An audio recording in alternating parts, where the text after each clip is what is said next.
I've never posted like this before, but I suppose I've never needed to. If you've read the title, you know what to expect, and you can move on if you'd like to avoid the topic. I'll understand. Grief. Professor Farina taught me that in the first class I ever took for my undergrad, and I never understood it until now. For my wife, it's turned into unreasoning anger. She's downstairs right now, no doubt cursing my name. For me, it seems to have manifested in needing to keep myself busy, but I've run out of piles to organize and surfaces to clean, and so I've come here to write down the whole story of my son's life. I apologize in advance for rambling, but it's all so fresh and raw right now that I need to work myself up to the actual event. My greatest failure. Idol Skinner once said, "A failure is not always a mistake. It may simply be the best one can do under the circumstances. But I feel I have made a great many mistakes. When my son was born, it was like I had finally found my calling. Yes, I've had jobs before. Even what I thought was a respectable and long-term career. But nothing had ever captured my interest. Nothing had ever engaged my waking and sleeping minds, like that tiny cherubic face." We'd planned to leave Isaac with her parents 4 days a week so that she could soon resume her job, and I could continue mine without interruption. But a week of paternity leave was far too short for me, and so I decided that we could forgo some of the creature comforts that 2 incomes would allow. I decided to become a stay-at-home dad. The university wasn't too thrilled about losing a tenure-track professor, but I was adamant. I'd finish out the semester, and that would be the end of my career in academia. Did it sting a little bit to abandon my hard-earned degree and former dream job? Of course. But it was the pain of trading a rare treasure for a unique one. Many people have degrees in psychology. Many people hold professorships. But Isaac was one of a kind. Let somebody else be the next James Olds. I had found a higher purpose. It proved to be a good thing that I had convinced my wife to let me stay home. Isaac proved to have had a challenging childhood, and he needed a guiding hand. As a newborn, he had been cherubic. As an infant and toddler, he proved rather less agreeable. Years of studying, and even teaching human development classes, had not prepared me as thoroughly as I had expected. There were days I wondered whether or not I was fit to be a parent, and I'll admit now that in my heart of hearts, there were days when I regretted my choice to leave my job. Only for short bursts, always followed by the deepest regret. But there it is, the pure and unvarnished truth. Was not. When I had just about reached my breaking point, when the thought of another day of tantrums and diapers and bone-deep weariness was too much to bear, Isaac turned a behavioral corner.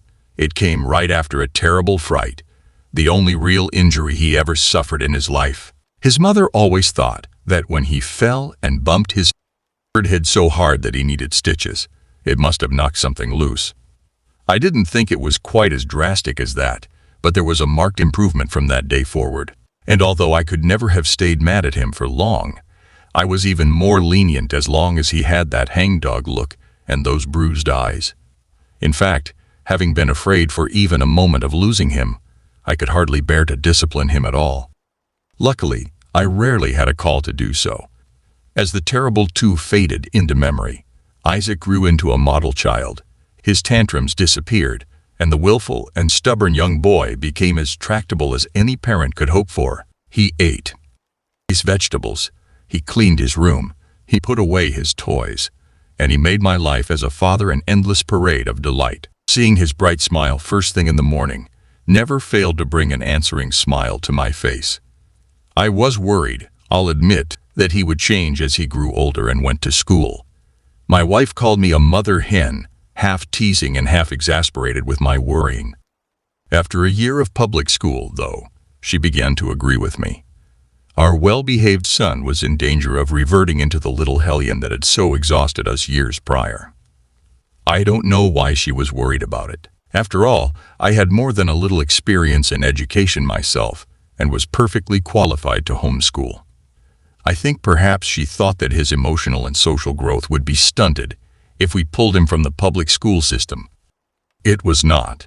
If anything, he flourished even more as a home student than he had in the years prior to formal schooling, I made sure to bring him often to homeschool groups and social gatherings, and I tried to let him maintain those friends he had developed in his year in the system.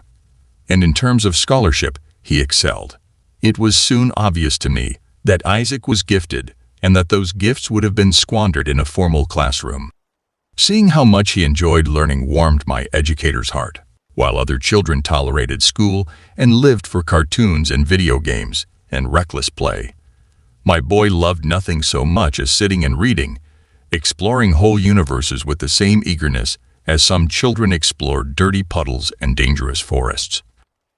And not just mindless novels or frivolous adventure stories. He read books of history, poetry, and science. Isaac enjoyed learning for learning's sake. He was everything I had ever hoped to find in a student, and I cannot express how glad I was that such a student could be crafted from my own flesh and blood. As the years wore on, my son continued to develop into exactly the man I had hoped he would be. He never drank, never smoked, never tried drugs, and only very rarely rebelled at all. A few times staying out after curfew, a brief dalliance with a local girl. Of course, a little youthful rebellion is a normal thing, and I tolerated it as a necessary price for him to have a well-adjusted adolescence. My wife and I would listen with horror to the stories our friends told of their own screaming fights with hormone-riddled teenagers, and with children who had become strangers to them, and nod with feigned sympathy. More than once, on the ride home from whatever dinner or gathering we'd been to, she would turn to me and say simply, "We are very, very blessed." When Isaac was beginning to think about college, he initially considered working towards a psychology degree. I was and enthusiastic about the idea, and he noticed.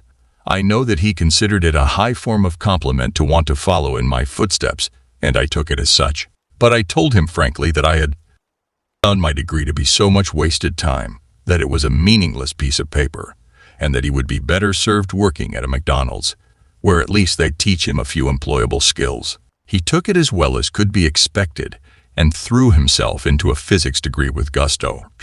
My wife was surprised that he had stayed at a local college when he had so many offers from prestigious schools all around the world. But I explained the logic behind it to her. Why spend all that money to go to another part of the world and be so busy with schoolwork that he wouldn't be able to enjoy it? It was better to stay at home, save some money, and go on a well-earned trip around the world when the degree was earned. Even if his field of study was not my own, he continued to echo my life in every way that counted. A brilliant scholar who reached the top of his class early and stayed there for all 4 years.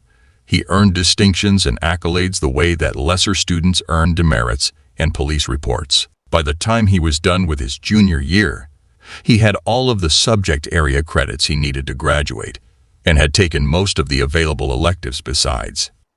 Maybe that was the cause. Could it be that his own enthusiasm, his own overwhelming urge to learn, was the reason for everything that came later? I hope not. Whether or not it was, my son had his senior year to fill as he saw fit. Maybe it was a lingering thread of his earlier desires. Maybe it was a desire to emulate me still further. Maybe it was a pure accident of faith. A pretty girl mentioning a class she was taking. A coin flip, a split-second decision. Whatever the reason, he took a psychology elective this spring, a class about substance abuse. By the time I heard about it, it was past the period to drop it easily, and he was unwilling to put a blemish on an otherwise spotless record. And I was unwilling to force the issue. Of course, I tried to convince him, to cajole him, to drop the class. But when he pressed me for reasons why he should bother, I had none to give. So I let the matter rest. I have never made a worse mistake. I heard all about the class for the first few weeks of the semester. For his whole college career, Isaac had been more than happy to spend time with his mother and me and to regale us with stories from his time at school. We were so proud of him. I was so proud. But in February, something changed. His talks grew shorter and colder, and soon they stopped altogether. By early last month, my son seldom left his room while at home. When he did, any conversations we had were stilted and awkward. A wall had grown between us, and I couldn't understand it. My wife dismissed it as senioritis, or a long overdue display of teenage peak. I was not so sure. My boy was perfect. He was beyond such things.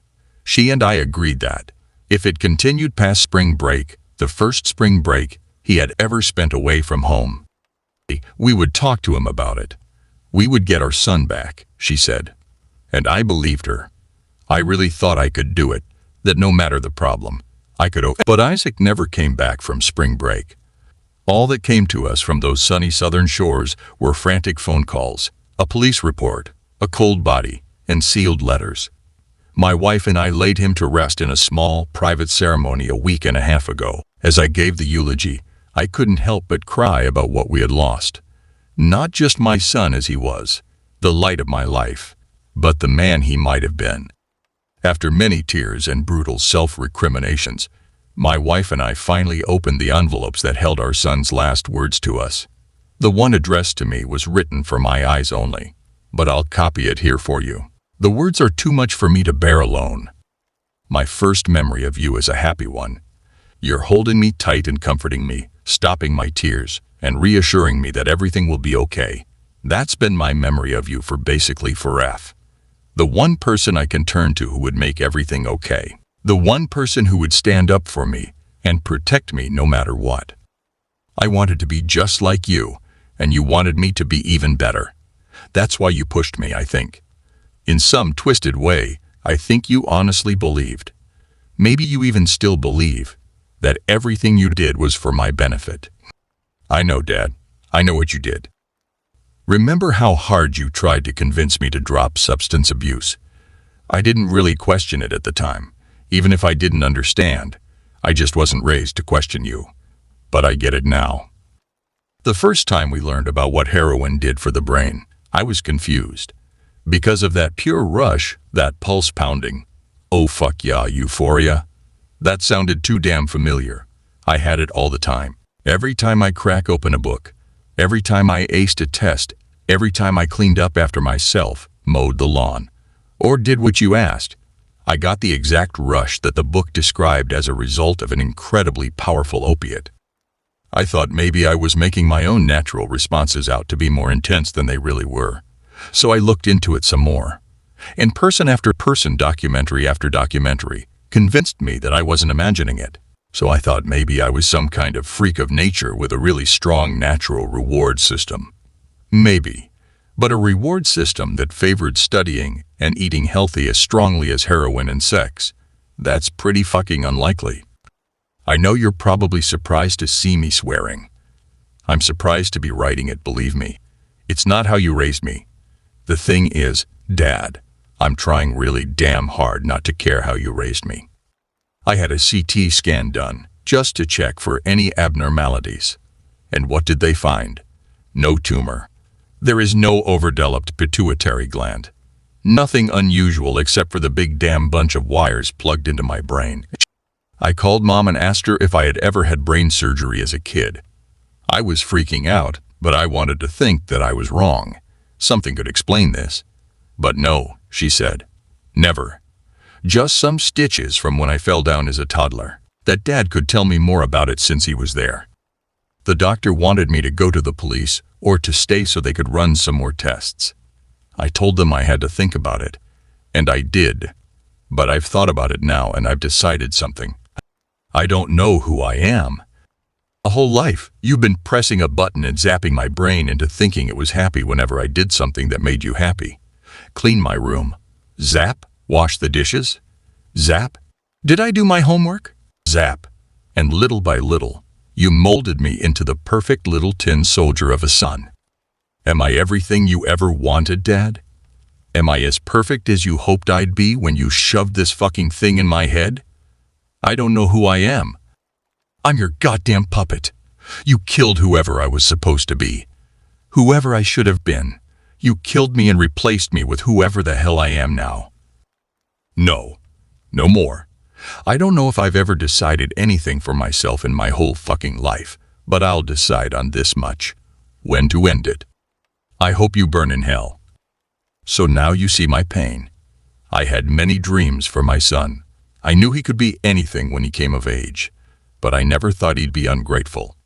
Everything he had, all of his success, all of the bad choices he avoided, that was because of me, because there was somebody there to guide him, to steer him away from danger and toward a better path.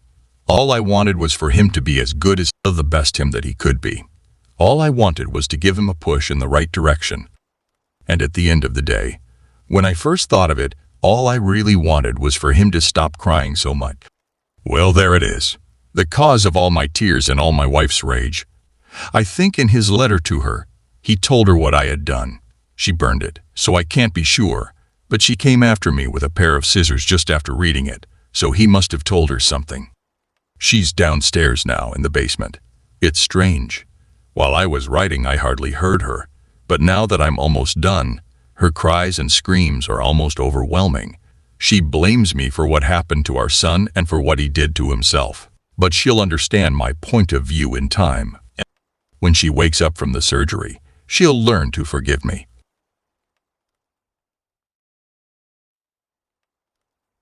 I watched the fog creep along the ground and through the tree line at the edge of the property in a daze. I had been staring for a while, slowly realizing that I was still tightly gripping a mug. My hand trembled as I brought the tepid coffee to my lips, almost causing it to spill. I closed my eyes, taking a sip. The contrast of the warm liquid to the chilly morning instilled a slight, temporary sense of relief.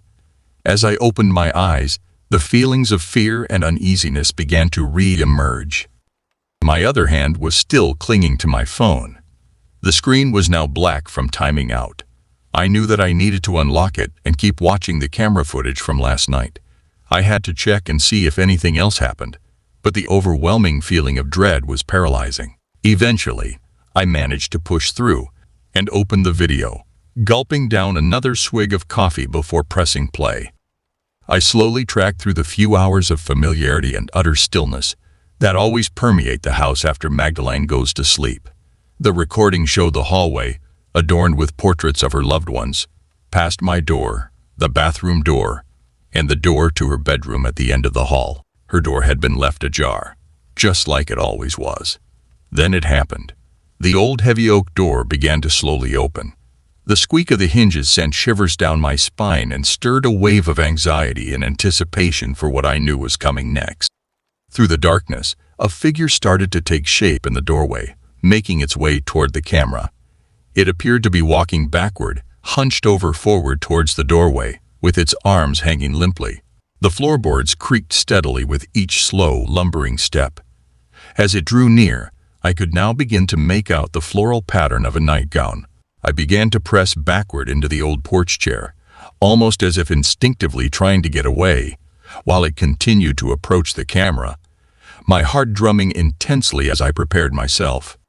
Now only about 10 feet away, the upper half of the figure began to move into a straight, upright position, almost as if being manipulated externally, its arms still dangling freely. It then started to convulse slightly and contort backward in a jarring, unnatural way, accompanied by the gut-wrenching sounds of cracking and popping.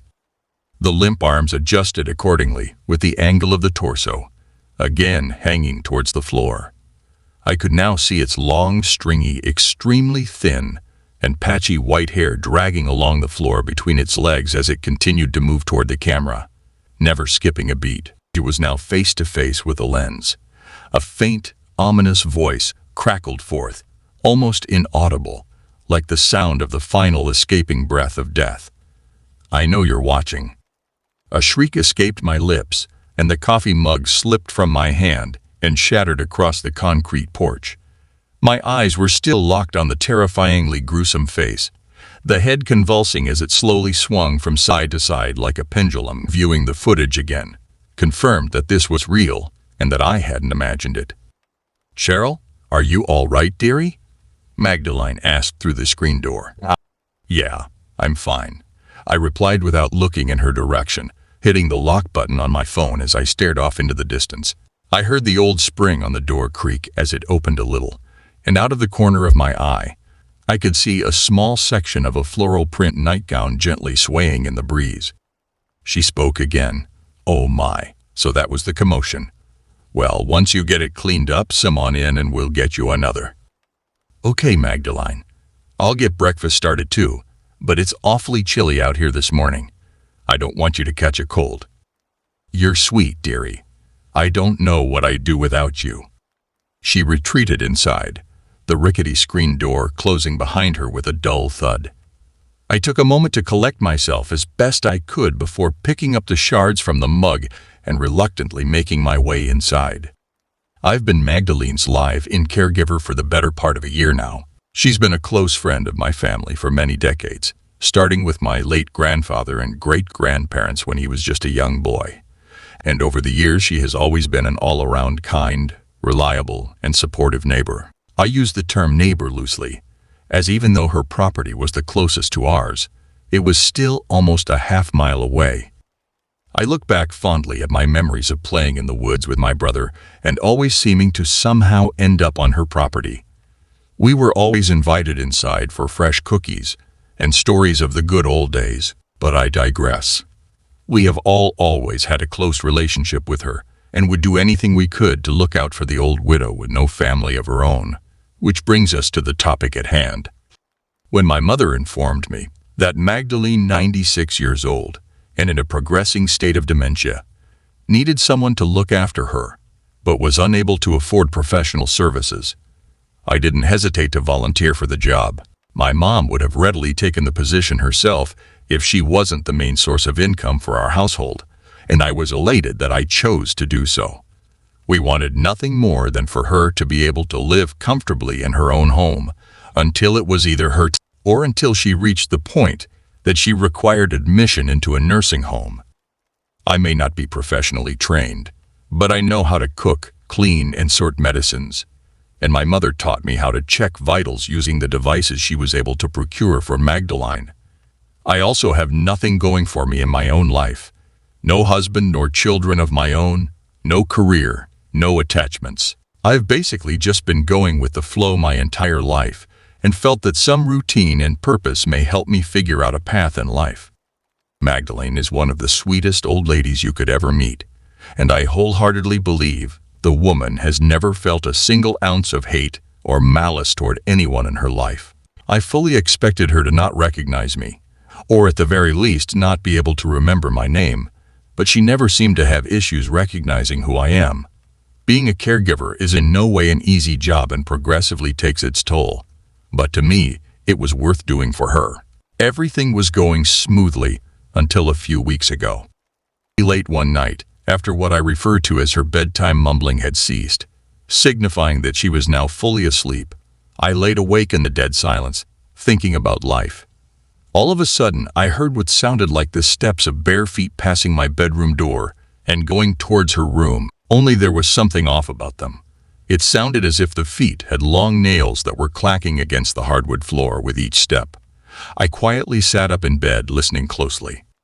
It wasn't at all uncommon for her to get up and go to the bathroom on her own during the night, and her dementia hadn't progressed to the point of having to worry about her wandering off just yet, but I knew it wasn't her. Not only had I not heard her get up and leave her room, the creaky door as well as dragging her feet were always dead giveaways, but I also had just clipped and painted both her fingers and 2 nails earlier that day.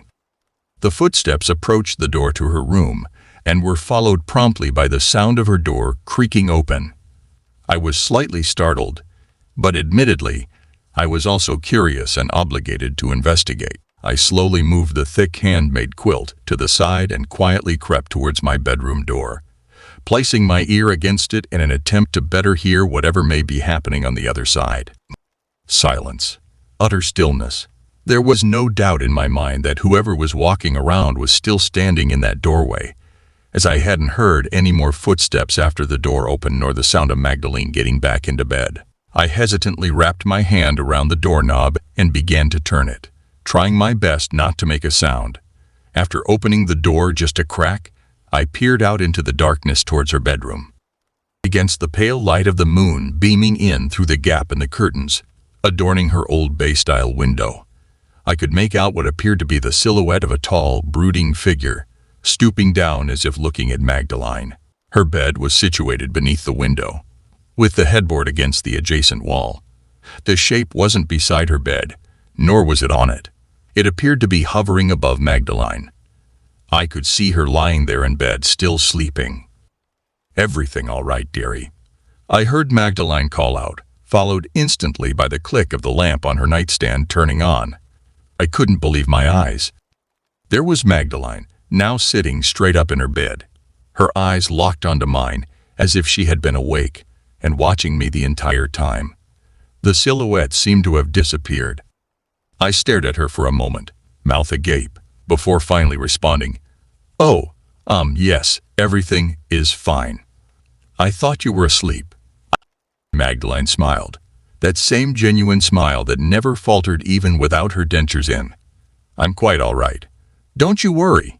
Yeah, better go on and get yourself to bed. I'ma do the same, hey?" "All right. Good night, Magdalene." "Good night, dear." She turned off her light and laid back down as if nothing had happened. As for me, I returned to my room and tried to reason away what I had just witnessed as my tired mind played tricks on me. A few days of the typical routine of housework, doing checkups, and answering Magdalene's repetitive questions passed without anything strange or noteworthy occurring. That is, until the night before my mother was due to stop by for a check-in. I had put Magdalene down for bed a few hours prior to this occurrence. Her nighttime mumbling had already ceased, and I was finally at ease enough to call it a night myself. That's when I heard it. The sound of her mattress squeaking and her bare feet hitting the hardwood, shifting under the weight. This, of course, roused my awareness, and I began listening intently. Those footsteps. I recognized the sound. Not only were they Magdalene's lumbering steps, but they were accompanied by that same sound of long nails striking the floor.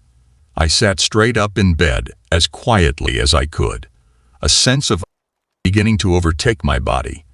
I heard the old oak door creak open, and now the footsteps were steadily coming closer, closer, and closer still, until they stopped right outside of my bedroom door. My eyes wide and ears sharp. I took a breath and held it, listening intently for any noise that may pierce the now dreadful silence. I was waiting for what felt like close to an hour when, all of a sudden, and tap, tap. The noise, though barely perceptible, was enough to make me jump a little, and sounded as if someone were tapping on the door with a rigid object. Magdalene. I finally managed to call out through the darkness, but there was no response. And tap, tap. I didn't know what to think or what to do. I knew in my mind that Magdalene could have simply progressed to a new stage of dementia, maybe something akin to a wandering stage. I've been told that the condition of individuals with dementia can change suddenly, even overnight in some cases. But the anxiety that was now beginning to afflict my body would not allow me to investigate. So I continued to listen. And that's when a new sound emerged. Mumbling. It was reminiscent of her bedtime mumbling, though something seemed off about it. Normally, I could make out a few of her murmurings here and there. But now, even though she was just on the other side of the door, I couldn't make heads or tails of it. It was more difficult to discern than her speech when she was lying in bed, further away. In tap, tap. Then, as abruptly as it had begun, the mumbling ceased, and the house again fell dead silent. I continued to listen for any more patter, murmuring, or footsteps for what felt like an eternity before finally mustering the courage to investigate. I made my way over to my door as quietly as the floor would allow, held my breath, and opened the door. Nothing. All that was looking back at me from that hallway were the faded old portraits. I stuck my head out and looked towards Magdalene's doorway, which had been left wide open, and there in the bed was Magdalene. She was sleeping peacefully just as I had left her, although I had never heard her return to her room. The next day, my mother came to visit and drop off some supplies. Magdalene had just laid down for a nap a couple of hours prior, so we decided to have some coffee on the porch to avoid disturbing her. "Everything all right, Cheryl? You look exhausted, baby," my mother asked, bringing her mug up to her mouth. "Yeah, just tired, I guess. You know it hasn't exactly been easy, but it could be much more difficult. I think that Magdalene may be getting worse. I fear she may have started the wandering phase last night. Really? Yes. Sometimes she'll get up to go to the bathroom, then go right back to bed. But that's not what happened. I heard her moving about after bedtime. Luckily, she didn't go too far. She stood outside of my door for a while, murmuring to herself, then eventually went back to bed. Off. The poor thing. I know it's hard watching this happen to someone so dear to us, but you're doing a good thing here. And I know she appreciates everything you do for her. Yeah, I know. But what can we do about the wandering? What if I'm asleep when it happens? Mom finished her coffee, gently sitting the mug down on the old, rusty table situated between us. I think I have an idea. Tripwires and tin cans. I replied jokingly. Ha ha ha, don't be silly. No, I think I'll order you 2 of those motion cameras, like the ones we have outside to keep watch on the chickens, and you can set them up in the house at night before bed. That way, she'll never even know that they're there, and it won't disrupt her routine. That is a good idea, Mom. But there's one problem. Magdalene doesn't have Wi-Fi. You won't need it. They can run off of your mobile hotspot. Just make sure that your phone is charged at night. That Jody I hear out there. Hey, huh? You want some coffee, dear? We heard Magdalene call to my mother from the screen door. No, that's quite all right, honey. I was just about to leave. How are you? Oh, I'm fine. Just fine. Thanks to your girl here, hey. I don't know what I'd do without you. Ain't no use running off so soon now. Would you like some coffee? My mother and I chuckled at each other and said, All right, Cheryl. Be good. I'll bring those to you as soon as I can tomorrow. Call if you need anything. The rest of the day proceeded as usual, utterly unremarkable and monotonous, until night fell. Magdalene was in bed, now fully asleep, as I lay wide awake, the previous night still replaying in my mind. Then, it happened again. The bed creaking, feet hitting the floor, the tapping of nails. It was exactly how it happened last night. Only this time the footsteps didn't stop at my door. Instead, they continued down the hall. As they passed, I heard what sounded like fingernails being dragged across my door, accompanied by that same low, almost inaudible mumbling, and what sounded like an impersonation of Magdalene's signature chuckle. Hey. The footsteps continued down the hallway, seeming to stop in front of the stairs to the second floor. Magdalene hadn't been able to ascend them in many years due to her weakened state, and I only did so on occasion for cleaning and to store or retrieve supplies. Lo and behold, they began to creak, as if supporting someone's weight. It sounded like whoever was ascending them had stopped after 3 or 4 stairs, as if they were just standing there mid-flight. As unsettled as I was, I knew I had to get out there and see what was going on, knowing Magdalene's safety may be at stake. Not wanting to potentially startle her and cause her to fall, I made my way out into the hall as stealthily as I possibly could. I leaned against the wall opposite the stairs in an attempt to take some of my weight off of the old floor, and it helped considerably in reducing the creak of the boards. I then made my way towards the stairs, making sure to avoid knocking any of the old portraits off of the wall. I continued my approach, slowly and methodically. I heard no sounds coming from the stairs themselves, only the same low murmuring that I had heard as the footsteps passed by my door.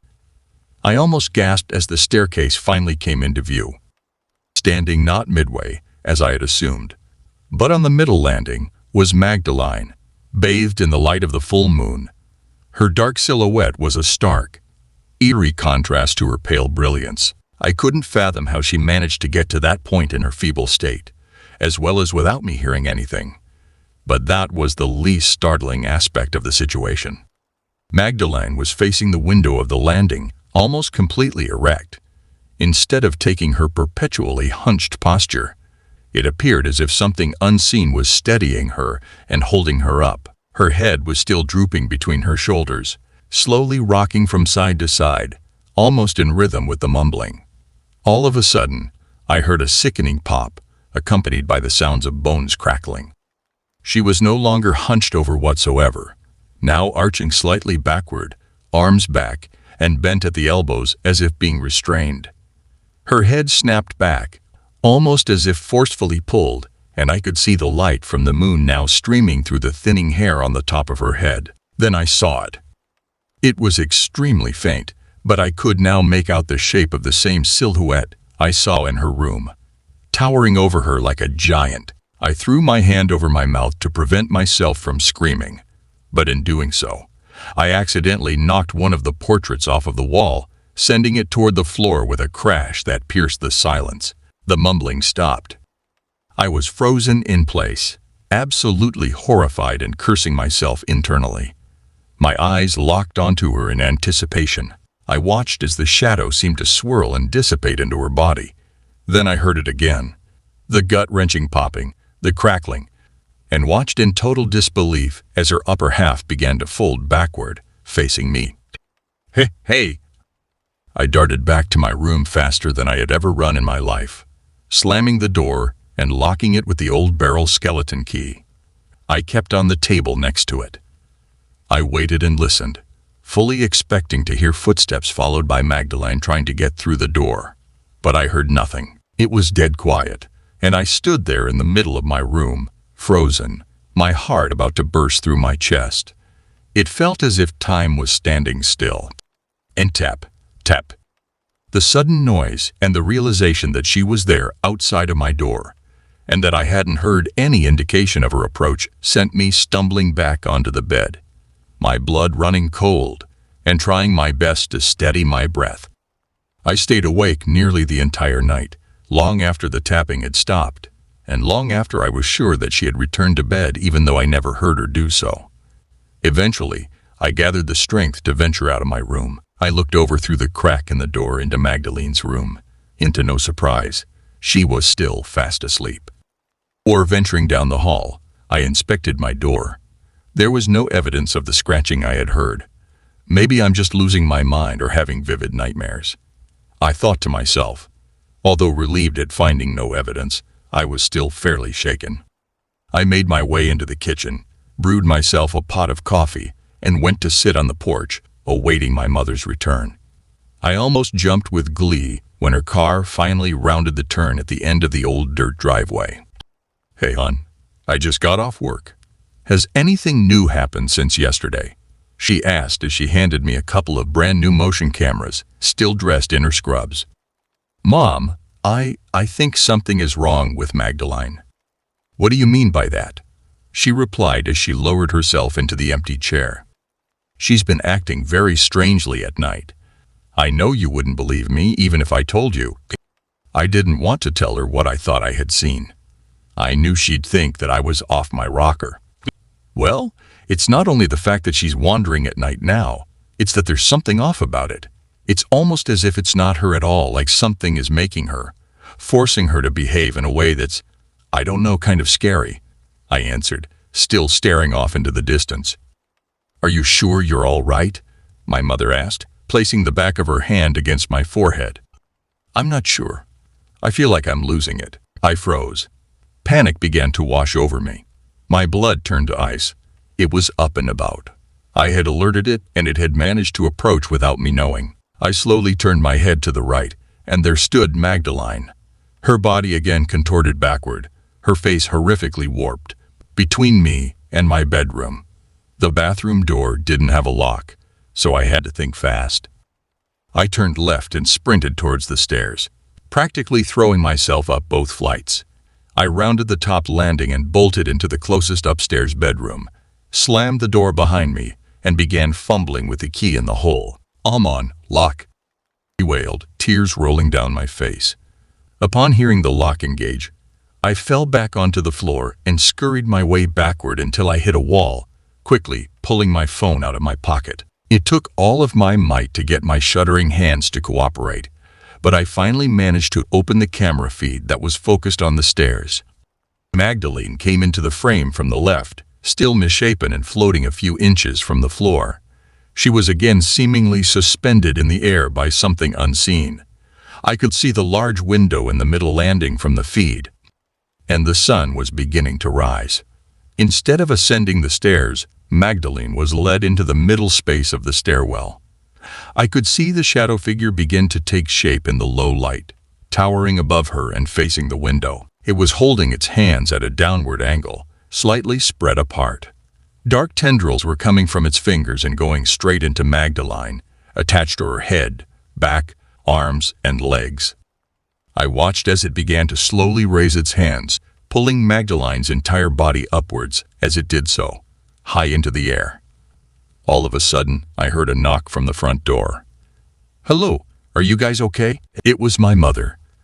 I knew she'd come to check on us. "Mom, help! It's got Magdalene, and it's coming for me." I screamed at the top of my lungs but got no response. I watched my phone in absolute terror as the shape seemed to turn its head towards the camera positioned by the front door and heard it emit a malicious cackle. The once defined silhouette became shapeless, swirling again. Only this time it didn't go into Magdalene. It made its way towards the camera before vanishing completely. Magdalene then plummeted to the floor, meeting the hardwood below with a nauseating thump. I heard my mother scream, "Oh my God, Magdalene! Cheryl, where are you?" I unlocked the door and ran down the stairs, throwing open the front door. "Mom!" I exclaimed in relief, wrapping my arms around her. "I knew you'd come for me." "Oh my God, honey." I saw Magdalene hit the floor. "Why was she upstairs? What happened? Were you trying to help her down?" she asked as she broke away and ran over to Magdalene's crumpled body. I knew that she didn't have a good view from the front door, and most likely had only seen Magdalene as she struck the hardwood. "No, Mom, it wasn't her fault. Here, just let me show you. I told you that something was wrong." I raised my phone and proceeded to search for the footage, but it was gone. And so was the video from the night before. What? No, this can't be. It was right here. I had everything on video. I said it shakily, defeated. I dropped my phone and collapsed onto the floor, sobbing uncontrollably. "Don't worry, dear," my mother called to me. "I'll call 911. You go outside and wait. Get some air." Magdalene was already gone, well before my mother called for the ambulance, and I returned to my mother's home following the events of that morning. My room was still exactly as I'd left it, and it brought me a sense of peace and comfort that I had desired for so long. The ordeal was determined to be an accident, chalked up to a combination of her frailty and dementia, culminating in a nasty fall over the top banister, resulting in her death. Although I knew that wasn't the case, I never tried to tell my mother or anyone else otherwise. They wouldn't believe me if I did, as the only evidence that I had disappeared. We all took it extremely hard. Such a tragic end to such a beautiful human being. We held a small funeral service for Magdalene, laying her to rest beneath her favorite tree on her property. Days afterward, everything returned to normal for the most part. Regardless, I'd lay awake at night wondering if whatever it was that had manipulated and eventually killed Magdalene was gone, haunted by the memory of all that I had witnessed. As time went on, I became more at ease with the situation, even though I still had no understanding of what it was, where it came from, or where it went. I slowly but surely gained confidence in the idea that it would. Perhaps the stress of doing this every day is wearing you down, taking its toll on your mind and causing you to misperceive the situation. Maybe you need a break. Maybe you're right. Tell you what, if you can hang on for about another week or so, I'll put in for a vacation from work and take over for you for a little while so that you can rest. That'd be great, Mom. Would you mind staying here for a couple of hours so that I can get some sleep? Last night, it really messed with me. I could hardly rest at all. Of course, dear, that won't be a problem, she responded, leaning in to kiss me on the head. I should visit with Magdalene anyway, but I can't stay too long because I have to work tonight. I have to get some sleep myself eventually. My mother spent several hours with Magdalene as I slept, heading out in the late afternoon. "Remember, Cheryl," she said as she was getting into her car, "they work off of motion by default, so place them somewhere they will see her. It will send a notification to your phone if it picks up anything, so keep your sound on. You'll be able to see the feed right away." I deduced that the end of the hall facing towards her door would be the ideal spot for one, and I decided that placing one beside the front door facing towards the stairs, after what had happened last night, was the other obvious choice. There was no way she could get very far without alerting the cameras. Nightfall was once again descending upon us, and the fear of reliving what happened last night filled my body with dread. But nothing happened. Perhaps having the cameras had somewhat put my mind at ease and kept me from conjuring up another scenario. Magdalene was asleep, utterly quiet, but I was still absolutely on edge. I waited and listened with anticipation, eventually managing to drift off comfortably to sleep, receiving no alerts from the cameras. The next morning, as I made my way toward the kitchen to prepare my coffee, my phone began to ding as the cameras observed me. Good to know that they're working, I thought. As I stepped into the antiquated kitchen, I noticed that the coffee maker had already been set up. There were grounds placed in the upper chamber, and the appropriate amount of water in the tank, as well as my favorite mug sitting beside it. I never prepared it at night, always waiting until morning for absolute freshness. And there was no way for Magdalene to have gotten past the cameras, especially after just confirming that the motion sensors worked. With no other explanation, I begrudgingly wrote it off as a lapse of memory, assuming that I must have prepared it the night before. Maybe I simply forgot in the midst of my mental turmoil. I proceeded to brew my coffee and made my way to the porch to ponder the entirety of the situation I found myself in over the past week. Perhaps I really was at my mental limit. Maybe none of what I'd experienced actually happened. It was my subconscious projecting, twisting Magdalene into some kind of monster from the months of building tension with no real breaks. Probably so. I proceeded through the day as usual. Magdalene's constant chipper demeanor acted as a kind of reassurance that my mind had been playing tricks on me. There's just no way that this sweet, mostly incapacitated little old lady could have possibly done those things. If everything had actually happened, her brittle bones would have been broken from the contortion I witnessed, but she was absolutely fine. The cameras also didn't pick up any movement from the night before, so there was nothing to corroborate my suspicion that someone else had set up the coffee maker. The setting sun was now disappearing behind the trees, the light slowly receding through the dingy glass of Magdalene's old, bay-style window. "Did you make sure to turn the oven off, dearie?" she asked me. "Yes, ma'am." I did. "Heading to bed a little early tonight?" I figured. I might as well need my beauty sleep. Hee. I chuckled. "No way, you're the most beautiful lady I've ever known. Good night, Magdalene." "You are too sweet." "Good night, dearie." "Oh, did you turn the oven off?" Magdalene had now been asleep for a few hours. There wasn't a sound to be heard and no alerts from the cameras, so I decided to try to get some rest myself. I was almost asleep when I heard it. I shot straight up in bed. Not again, I thought to myself. This time, I hadn't heard a thing before the taps. Not her bed, no footsteps, nothing. I figured I had to be imagining it. I picked up my phone. No alerts. The camera hadn't picked up any motion at all. I turned the brightness down on my phone, unlocked it, and opened the motion camera app so that I could watch a live feed of what was happening outside of my door. Once it connected, I could see Magdalene standing right in front of my door in that same strange pose that looked like something was holding her up. I pressed record. I could see her outstretched finger and her hand making the motion of the tap, but her finger wasn't connecting with the door. I heard the mumbling start and instinctively turned my head toward the sound for a brief second. When I looked back at the screen, I saw that Magdalene's head was now laying back on her shoulders, limply swaying from side to side. I couldn't make out any of her facial features, as they seemed to be obscured by the darkness. All of a sudden, her head snapped forward, and she began tapping again. I zoomed in so that I could see her hand more clearly. She wasn't making contact with the door, but I could see what looked like a shadow protruding from the end of her finger, almost like a claw. Then something new happened, something that she hadn't done before. She reached for the doorknob and attempted to turn it. Shivers crept down my spine as my eyes darted back and forth from the knob to the footage, thankful that I had remembered to lock the door. I could tell from the video feed that she was getting frustrated at being unable to open the door.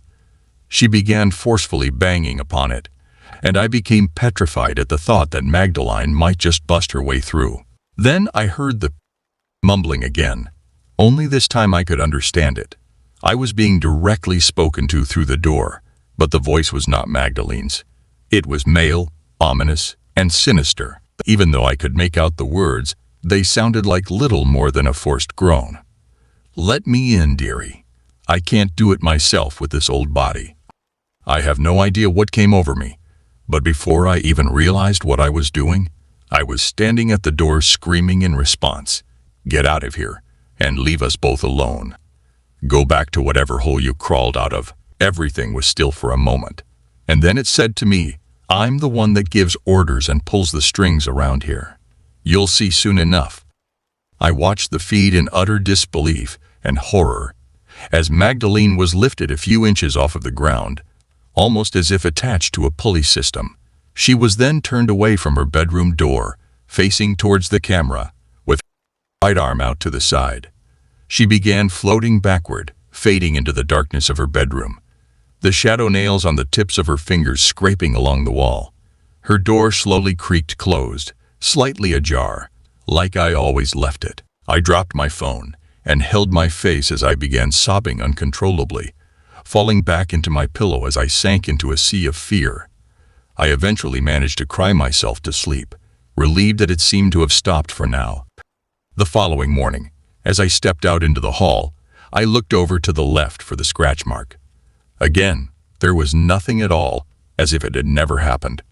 Though shaken and bewildered, I went on about my usual routine of coffee on the porch. I stared at my phone, reluctant to unlock it, and watched the footage from last night. Although I needed to, I was frightened that I was going completely insane and imagining it all, or even worse, that this was all actually happening.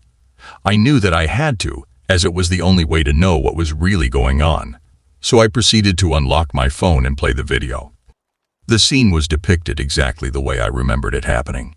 I felt a brief sense of relief, knowing that I wasn't insane, but tears began to well up in my eyes as the realization set.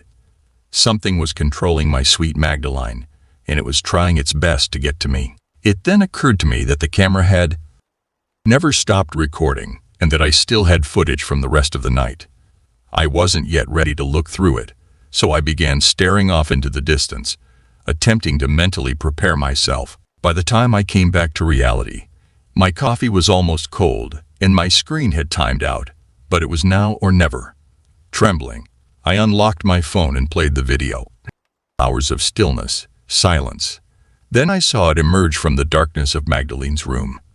It walked backward down the hallway towards the camera, contorting its upper body backward mid-stride, until its now upside-down face was almost touching the lens.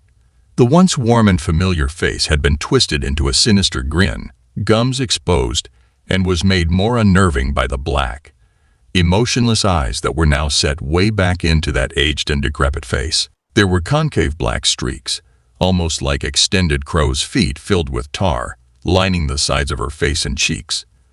"I know you're watching," I shrieked, and my mug slipped from my hand and shattered across the porch. Unbeknownst to me, Magdalene was now awake and had heard me. She popped out of the screen door to check on me, beckoning me to come back inside.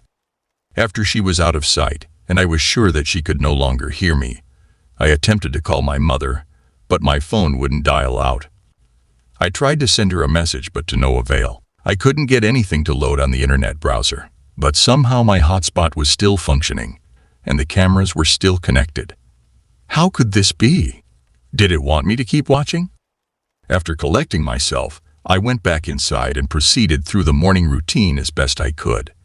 Magdalene was back to her old cheery self as if nothing was wrong, just like she always was throughout each day that this was going on. Maybe whatever it is has no power over her in the daytime, I thought to myself. After lunch, Magdalene made her way to her room to take a nap, just like she always did. "Hey Magdalene, I wanted to ask before you fell asleep. Is it all right if I use your landline to call my mom? My phone isn't working." "Well, of course, dearie. Tell her to come over and see us while you're at it," she replied. I waited until she fell asleep and then proceeded to use her phone, but it also wouldn't dial out. Maybe Mom will come to check up on us after not hearing from us for a while. I hope, I said to myself as I set the phone back on the receiver and went on my way with chores in an attempt to occupy my mind. Nighttime was almost upon us once again, and the dread of what may come began setting in heavily.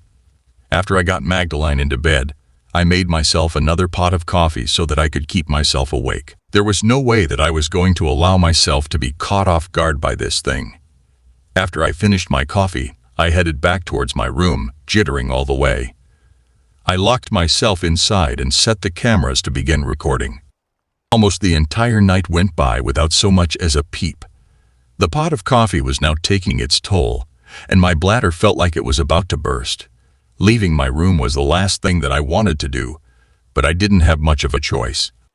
Since the night had almost entirely passed without any occurrences, I prayed that it would remain that way. I gathered every ounce of remaining fortitude left within me, checked the camera feed, and unlocked the door, then slipped the key into the pocket of my robe before heading out into the hallway.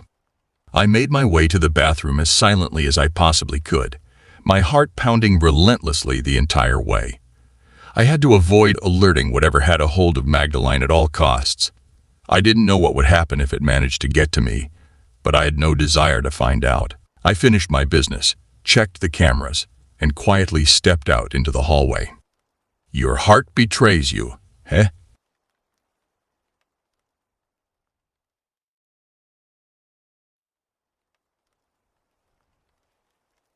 I'm not sure what you will find waiting for you on the kitchen counter besides this notebook. Hopefully nothing, but it wouldn't hurt to check the floor to make sure a finger or two hasn't rolled under the counter. You and I have just hung up the phone, and you're on your way here. This gives me enough time to write this letter and finish what I started. I want you to understand that I only threatened to burn this place down with me inside it, to force you to come. It was the only way I could get you to leave the city and drive to the farmhouse.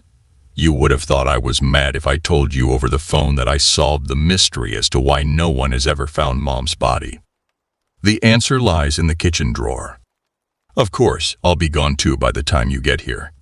I'd say goodbye in person, but for me, I accept my current physical state as a steady process of my own doing over the past 24 hours. For you, seeing me, or should I say what's left of me, would be a frightful shock. As you know, Carol and the kids moved in with her new boyfriend last year. What you don't know is that my life has spiraled downward ever since. Or maybe it started long before her affair did? She says, I drove her and the kids away. Probably true.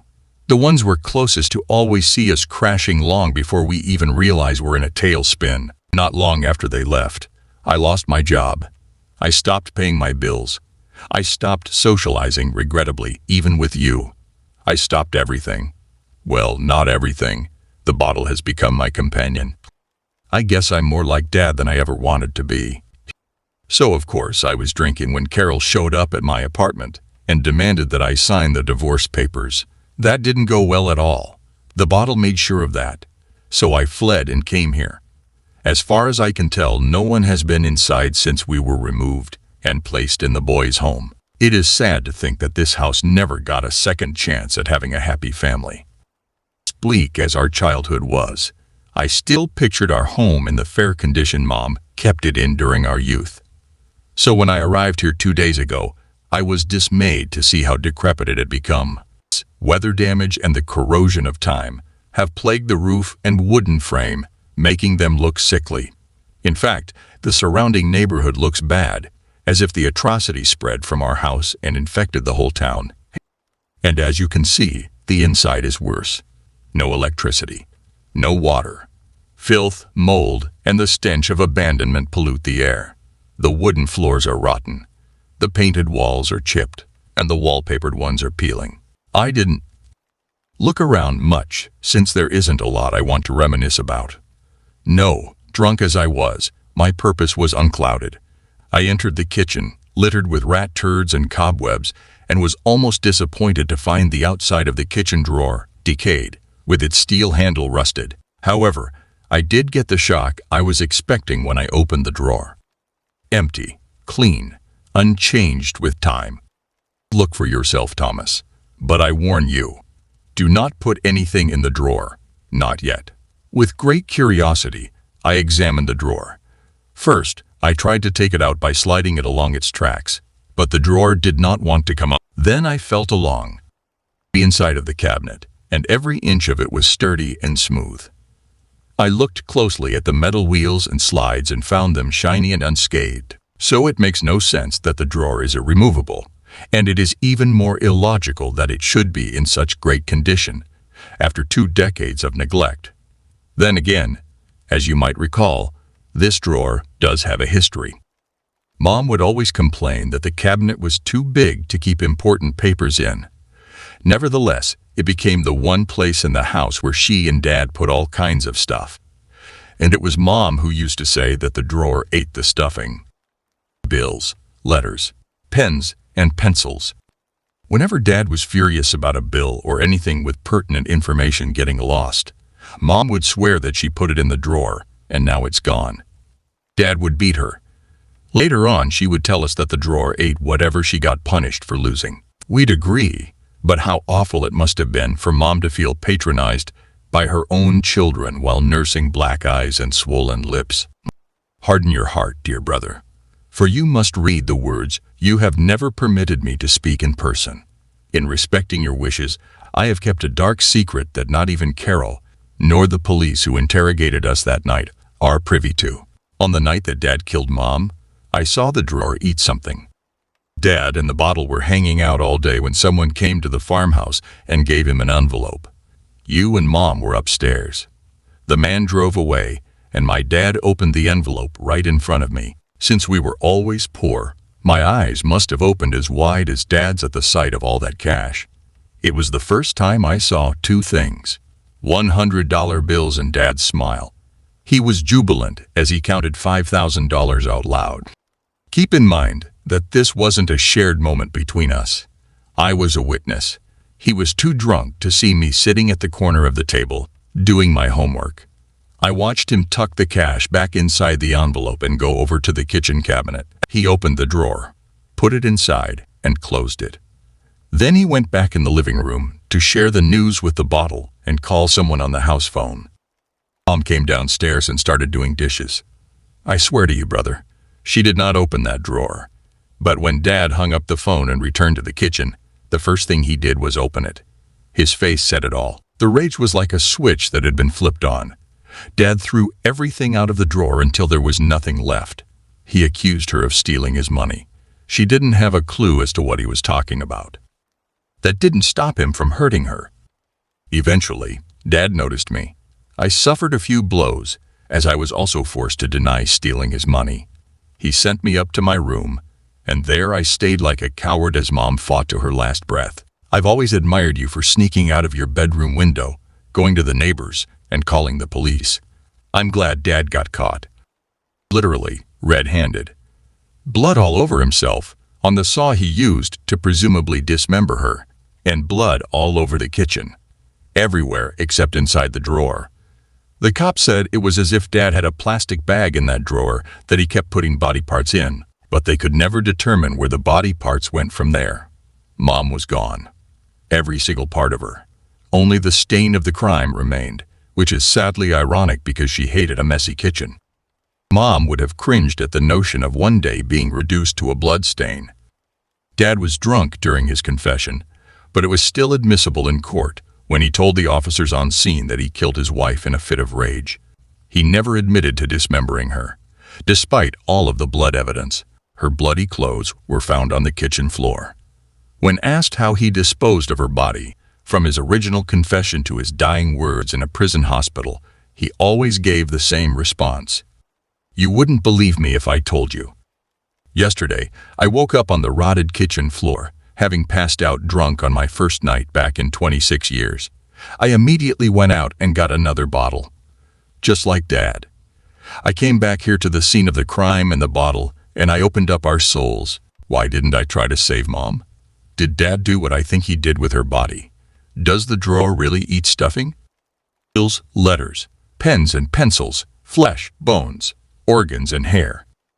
After going mad with questions, the bottle and I conducted an experiment. I took a pair of scissors I found, a rock from outside, and my vehicle registration from the car, and I put all 3 items in the drawer. I closed it for a mere second, before yanking the drawer back open. Dumbfounded, I examined the drawer. Then I closed the cabinet and opened it again. I closed and opened it a 3rd time. Not to sound insensitive, given the subject matter, but I was excited because I proved Mom right. The drawer does eat stuffing. It eats when it chews by being opened and closed. If you have more than one thing in there when you open and close that drawer, something's going to get chewed up. If there is only one item inside, then that item will be eaten. That's why the police never found Mom's body, because Dad cut her up into pieces and helped the drawer chew her up. Sorry to be so crude. I bet it started as cruel revenge, him sticking a part of her in the drawer. He must have been shocked when that part disappeared. Then maybe he put a second piece of her inside out of stubborn disbelief. When it happened again, I gather he saw it as a means to hide the evidence of his crime. So Mom became stuffing. The drawer eats whatever you feed it, even if it's something dead. Call it supernatural. Call it divine. Call the drawer whatever you want, but it is a living thing. The magnitude of this extraordinary realization gave me a strange rush. I actually smiled for a moment like Dad did when he saw that cash. And just like Dad, my mood quickly soured when I heard banging at the front door and the sound of Carol yelling. As I confess, bear in mind, brother, that I had been drinking all day, and Carol has become the person I hate most in the world, post-Dad's death from liver cancer. So when she tracked me down to our childhood home and barged inside, I felt like a trapped animal under attack. She stormed into the kitchen and demanded that I sign the divorce papers she had in hand. Well, it is here that I wholeheartedly admit to feeling a surge of alcohol-fueled rage course through my veins as I wanted to stuff those divorce papers in the drawer, close it, and make room for more stuffing. Filled with anger, I moved toward her. And then it caught the corner of my eye from across the room. I turned to look and saw it clearly from the sunlight piercing through the dirty window. There was a blood stain on the counter. A mom stains. Mom. I hugged Carol, signed the divorce papers, and asked her to tell the kids that I loved them. She left confused but gratified. I have never succumbed to violence, and I never will. I guess I'm not like Dad after all. It made me realize that I probably didn't need to drink like my dad did either. Invigorated, I grabbed the bottle and headed for the drawer. I slammed the bottle inside and shut it. I was drunk. Mind you, as my 4 fingers were inside the drawer when I closed it. I felt a tap. Nothing more. I opened it. The drawer ate one of my fingers. Awful was there. I still had 3 of my 4 digits, but my middle finger was gone. There was no pain. The skin over the noob was smooth, as if my finger had been removed surgically and healed over. The reason I didn't freak out was because I was pissed off about it. I wanted my finger back, and I was drunk, so I did something stupid. I removed the bottle and stuck my whole hand inside. I shut the drawer on my hand with the desire to open it and have my finger reattached. The slight tap near the base of my thumb was subtle, but proved significant as the drawer considered my palm, thumb, and 3 remaining fingers as one. My hand was gone at the wrist. I stared in disbelief at the nub on the end of my arm. There wasn't any pain, but I'm pretty sure I was in shock as I shoved my arm inside the drawer and yelled for it to replace my hand right now.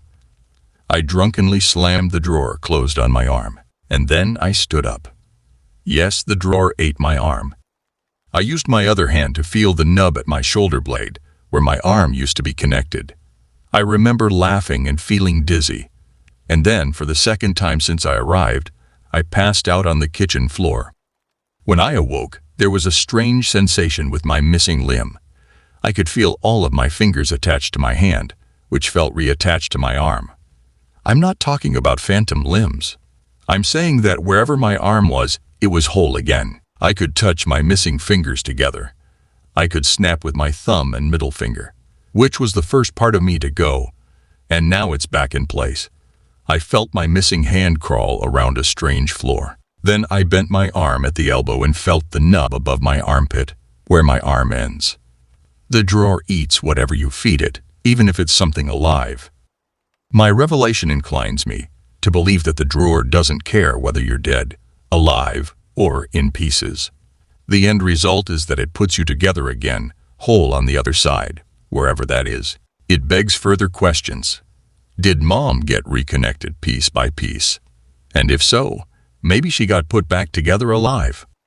Well, dear brother, that is what I intend to find out. First, I retrieved this notebook and a pen from my car and sat down on the kitchen counter. Then I called you on my cell and turned my phone off as I wrote all this. You should be here shortly, as I have no reason to think you're not coming to try and save me from torching this place with me inside it. You were always the heroic one. And now it's time for me to go, one piece at a time. After all, some of me is already there wherever there is. The rest of me is catching up, that's all. While seated on the counter, I stuck one foot inside the drawer and closed it. I felt a mere tap and nothing more.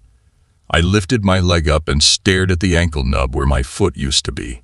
I wiggled my missing toes and could feel them moving around somewhere, waiting for me. To say it's been challenging would be an understatement, but I've managed to maneuver around well enough to help the drawer eat me. After I fed it my other foot, I stuffed my legs in the drawer, one at a time, until my legs were gone from the knees. Then I kind of slid down into the drawer, up to my belly button. I used my only remaining hand to pull myself and the drawer closed. I felt a pat on my lower body and then suddenly I was falling. Thankfully, my hand caught the edge of the sink, and I was able to pull myself back up onto the counter. I am half a man.